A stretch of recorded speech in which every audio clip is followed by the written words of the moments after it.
Hello everyone, Assalamu alaikum. Welcome to my another new cooking video. So কি খবর সবার, আশা করি খুব ভালো আছেন। আমরাও আল্লাহর রহমতে অনেক বেশি ভালো আছি। চলে আসলাম আজকে অনেক দিন পরে আপনাদের সাথে শেয়ার করতে সকালের খুব মজার একটা আর খুব হেলদি একটা ব্রেকফাস্টের রেসিপি, যেটা নাকি আপনারা আপনাদের ডায়েট চার্টেও কিন্তু রাখতে পারেন। এছাড়া কিন্তু আপনাদের শরীরের জন্য কিন্তু এই খাবারটা কিন্তু খুবই ভালো।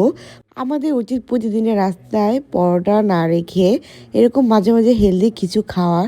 তো সেজন্য এখানে আমি চিয়া সিড আর দুধটাকে ওভারনাইট ভিজিয়ে ফ্রিজে রেখে দিয়েছিলাম। দেন তারপর সকালবেলা ফ্রিজ থেকে বের করে এখানে আমি কিছু স্লাইস করা পেঁপে, দেন তারপর এখানে আছে আনার, দেন তারপর কিছু ড্রাই ফ্রুটস অ্যাড করে দিব। আপনারা চাইলে কিন্তু এটা যে কোনো ফ্রুটস দিয়ে কিন্তু বানিয়ে খেতে পারেন।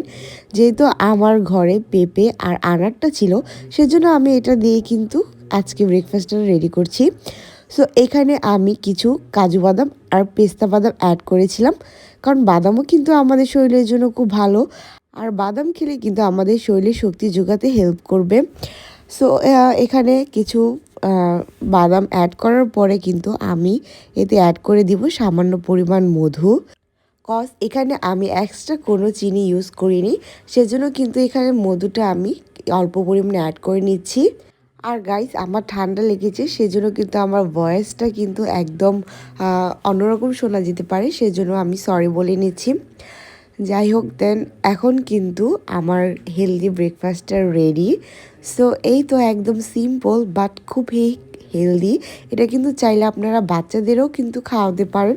আমি আমার বেবিকে কিন্তু মাঝে মাঝে এরকম করে বানিয়ে খাওয়াই, আমিও খাই।